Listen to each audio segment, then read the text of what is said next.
Welcome all. इस video में हम निफ्टी और बैंक निफ्टी दोनों का एनालिसिस देख लेते हैं कि फ्राइडे यानी कल के दिन हम कैसे ट्रेड प्लान कर सकते हैं, कौन सी ऐसी इंपॉर्टेंट लेवल्स होगी जहां पे ट्रेड सेटअप बन सकता है, क्योंकि लास्ट ट्रेडिंग सेशन होने वाला है इस वीक का। ठीक है, एनालिसिस को थोड़ा ध्यान से समझिएगा। और देखिए, आज था थर्सडे, मंथली एक्सपायरी भी थी निफ्टी की, राइट। और हमने क्या एनालिसिस किया था और किस तरीके से मूव आया हम देख लेते हैं, क्योंकि कल क्लियरली एनालिसिस में एक लेवल मैंने आपको मार्क करके दी थी। ये लेवल बताई थी 26,060 की, राइट। 26,060 चाहे तो मैं यहाँ पे मार्क करता हूँ और आपको फिर उसका इंपॉर्टेंस समझाता हूँ। देखिए, ये है 26,060 लेवल, आपको यहाँ साइड में दिख भी रही होगी, राइट। और कल की क्लोजिंग कहाँ पे थी? कल की क्लोजिंग लगभग यहाँ पे थी। एनालिसिस में हमने क्या देखा था कि बुलिश साइड हम इस लेवल के ऊपर ही जाएंगे जब मार्केट 26,060 के ऊपर सस्टेन करेगा तब, राइट। और मार्केट में देखिए इतना बढ़िया मूव आज के दिन देखने को मिला, सीधा इस लेवल से ऊपर। ये लेवल ने कितने बढ़िया तरीके से काम किया है। देखिए, ये रेजिस्टेंस यहीं पे बने, उसके बाद यहीं पे देखिए सपोर्ट्स बनाया मार्केट ने आज के दिन, और ये जो मूव आया यहीं से आया है सीधा 200 पॉइंट का। अब एनालिसिस के हिसाब से यहाँ पे ट्रेड कहाँ बना, बहुत क्लियर है। हमारे कुछ रूल्स है। हम क्या करते हैं, अगर कोई इंपॉर्टेंट रेजिस्टेंस है तो अगर मार्केट सीधा उसको ब्रेक करता है तो उसके ऊपर सस्टेन करने देते, फिर ब्रेकआउट पे ट्रेड लेते। अगर कभी मार्केट उस रेजिस्टेंस के पास पहले ही बहुत ज़्यादा टाइम स्पेंड करता है तो हम डायरेक्टली ब्रेकआउट आता है तभी ट्रेड लेते हैं, वेट नहीं करते सस्टेन का। तो यहाँ पे दोनों केसेस में ट्रेड बना। लेकिन ट्रेड पहला कैसे बना, यहाँ पे देखिए मार्केट में हमारा रेजिस्टेंस था 26,060 का। मार्केट यहाँ ओपन हुआ, धीरे धीरे यहाँ ओपन हुआ और धीरे धीरे आप देखोगे ऊपर आया, और यहाँ पे आप देखो लगभग 1 आवर के आसपास उसने टाइम स्पेंड किया। कितना ज़्यादा टाइम स्पेंड किया। अब हमारा रूल क्या कहता है कि अगर ज़्यादा टाइम स्पेंड रेजिस्टेंस से पहले ही करता है तो हम डायरेक्ट ब्रेकआउट पे एंट्री लेते हैं। तो एंट्री कहाँ बनी? देखिए, यहाँ पे इस कैंडल में एंट्री बनी। स्टॉप लॉस इस स्विंग लो का भी आपने लगाया यहाँ पे। तो मार्केट ने देखिए बहुत ज़्यादा टाइम स्पेंड किया इसके ऊपर। टाइम स्पेंड क्या हो सकता है, कुछ लोगों ने यहाँ पे एंट्री ली होगी, क्योंकि यहाँ पे भी देखिए रेजिस्टेंस करके ब्रेकआउट आया। मार्केट ने यहाँ टाइम स्पेंड किया और लगभग 2 बजे के आसपास ये मूव दिया। ठीक है, एक बार मार्केट नीचे आने की भी कोशिश की। देखिए आप निफ्टी लगभग अगर बहुत छोटे किसी के स्टॉप लॉस से हो गए ना तो हो सकता है हिट करके फिर यहाँ पे ऊपर आया होगा, राइट। लेकिन जिन्होंने स्विंग लो का यहाँ पे स्टॉप लॉस लगाया होगा अर्ली एंट्री लेके, क्योंकि यहाँ पे बहुत अच्छा सेटअप बना, तो उनका स्टॉप लॉस नहीं गया और यहाँ से सीधे आप देखोगे 200 पॉइंट का मूव मिला है। बहुत अच्छा यहाँ पे आज का दिन रहा है, क्योंकि मंथली एक्सपायरी का दिन और ऐसा मूव मिलना मतलब प्रीमियम। आपको पता है 20 का 200 जाने में टाइम नहीं लगता है, राइट। तो यही बेनिफिट होता है एक्सपायरी के दिन, अगर अच्छा मूव मिल जाए, वन साइडेड मूव मिल जाए, और वो भी लास्ट में लगभग 2 से 3 बजे के आसपास अगर मिल जाए ना, प्रीमियम बहुत ज़्यादा बढ़ते हैं। मतलब कैपिटल आपका यहाँ पे 4 5 गुना 10 गुना भी बढ़ जाता है, जो डिप्लॉयड कैपिटल है, राइट।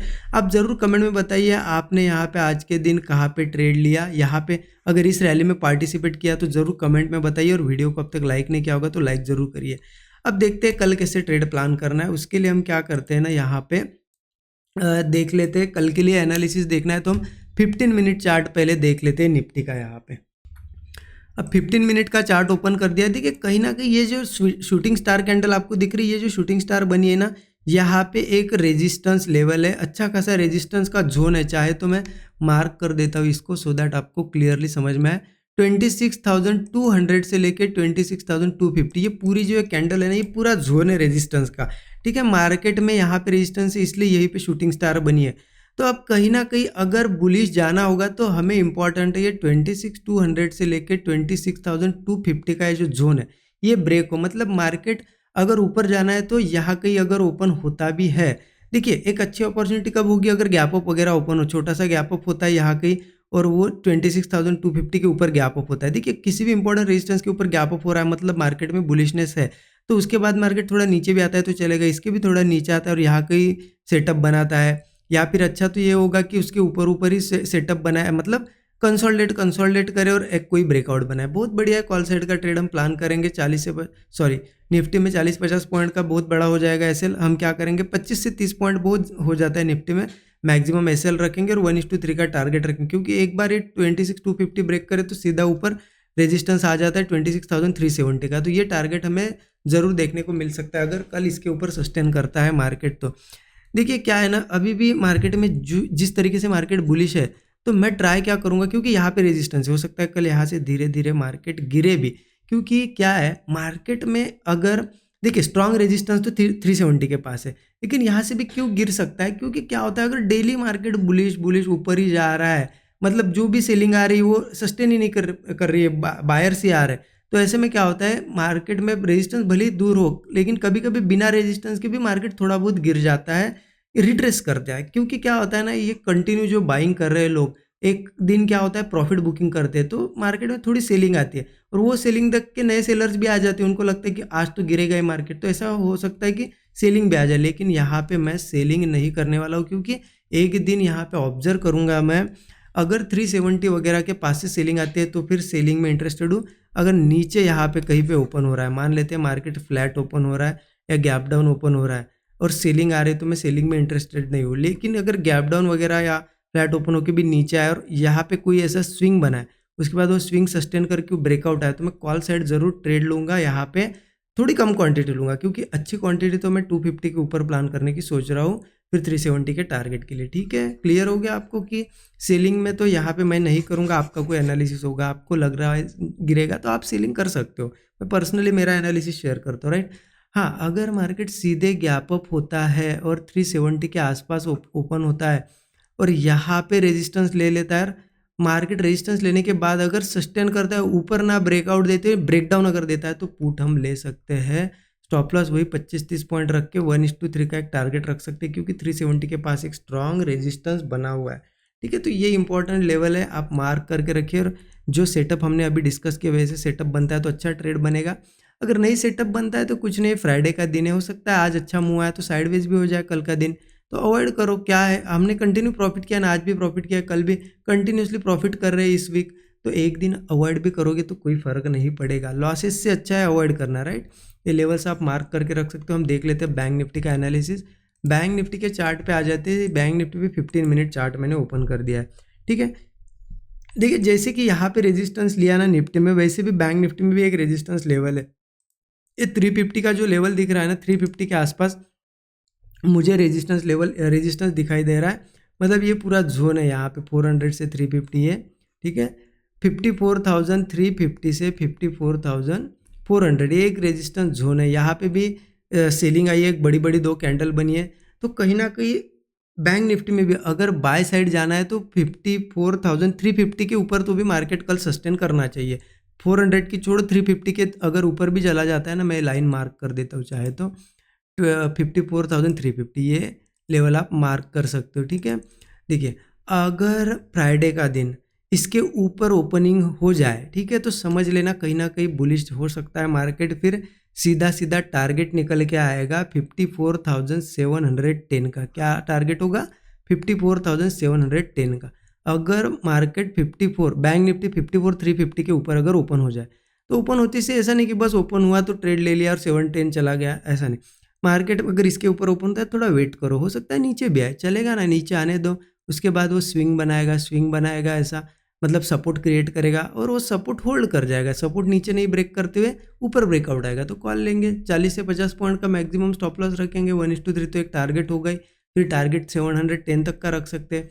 और अगर गैप अप होता है सीधा, मान लेते हैं गैप अप हुआ तो अच्छा है, अगर इसके ऊपर 350 के ऊपर ही सस्टेन करें तो और बढ़िया है, ऐसा ही जैसे ही ब्रेकआउट आएगा कॉल लेंगे, 710 का हमारा टारगेट होगा। सिर्फ ध्यान रखना यहाँ पे भी अगर डायरेक्ट गैप अप होता है 710 के पास और निफ्टी भी उसके रेजिस्टेंस जो 300 से हमने जो रेजिस्टेंस निकाला था 370 का, उसके आसपास अगर ओपन होता है तो थोड़ा सा फिर हम यहाँ पे सेलिंग देख सकते हैं। अगर डायरेक्ट गैप अप हुआ और 710 से रेजिस्टेंस लिया और फिर वो ऊपर ना जाते हुए ब्रेकडाउन ही बना रहा है, तो ऐसे में पुट ट्राई कर सकते हैं हम 1:3 के टारगेट के लिए 40-50 पॉइंट का स्टॉप लॉस हम लगा लेंगे यहाँ पे। ठीक है, इस तरीके से प्लान करेंगे। और बैंक निफ्टी में भी देखिए कहीं ना कहीं नीचे ओपन हो गैप डाउन या फिर यहाँ से भी नीचे आए तो मैं सपोर्ट बनेगा तो कॉल ही ट्राई करूँगा, भले ही थोड़ी कम क्वांटिटी में ट्राई करूँगा, क्योंकि यहाँ पे भी रेजिस्टेंस है ना, इसके ऊपर अच्छी क्वांटिटी ले सकते हैं, बट सेलिंग मैं नहीं करने वाला हूँ। हो सकता है गिर जाए, मैं आपको बता रहा हूँ गिर भी सकता है, क्योंकि कंटिन्यू अगर मार्केट ऊपर आता है ना तो उसे रेजिस्टेंस की जरूरत नहीं हो, थोड़ा पहले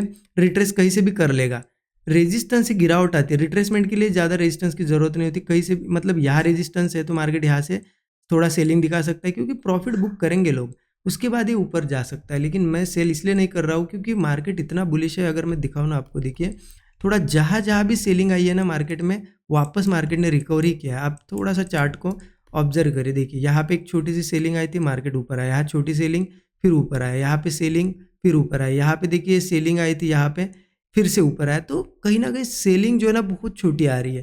तो अगर सेल करना भी हमें तो क्या करना पड़ेगा, एक दिन मार्केट को गिरने देना होगा। मार्केट गिरेगा एक दिन अच्छा खासा, ऐसा स्ट्रक्चर बनाएगा तो हाँ पता चलेगा कि अब सेलिंग थोड़ी बड़ी आ रही है, तो सेलिंग साइड हम जा सकते हैं। अभी के लिए तो थोड़ा मार्केट के हिसाब से हम बुलिश ही जाएंगे, सेल में नहीं करने वाला हूँ। कल का दिन मैं बैठे रहूँगा, बढ़िया अवॉइड कर दूंगा, ठीक है। इंजॉय करेंगे हम फ्राइडे का दिन। तो इस तरीके से प्लान करना है। आई होप चीज़ें आपको समझ में आएगी। देखिए अगर सही से लेवल आप निकाल पाते हो ना, डॉट टू डॉट मार्केट उनको फॉलो करता है। आज भी देखिए निफ्टी में 26,000 जो लेवल निकाली थी हमने 60 की, एग्जैक्ट उसको मार्केट ने रिस्पेक्ट किया। कल भी एग्जैक्ट लेवल से, कल भी हमने 25,880 समथिंग लेवल निकाली थी, एग्जैक्ट लेवल से मुँह आया। तो रोज market dot to dot levels को फॉलो कर रहा है और वहीं पे ट्रेड बन रहे हैं। तो ये डॉट टू डॉट लेवल्स निकालने के लिए क्या है ना, आपको थोड़ी लर्निंग करनी पड़ती है। प्राइस एक्शन और उसके साथ साथ कुछ ऐसी मेथड्स होती है, उनका कॉम्बिनेशन करके एनालिसिस करना होता है, तो आपको daily dot to dot levels मिलेंगी।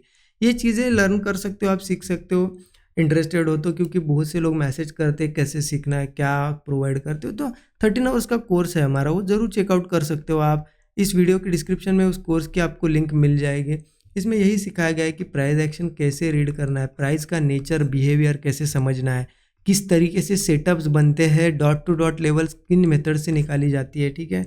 उसके साथ साथ साइकोलॉजी कैसे इंप्रूव करना है, सभी चीज़ें सिखाई गई। तो ज़रूर इस वीडियो के डिस्क्रिप्शन में लिंक है, आप चेकआउट कर सकते हो। और बाकी वीडियो में तो मैं लर्निंग आपको जितनी हो सके देने की कोशिश करता हूँ। अच्छा लगता है एनालिसिस तो आपका भी काम है, कमेंट ज़रूर करिए।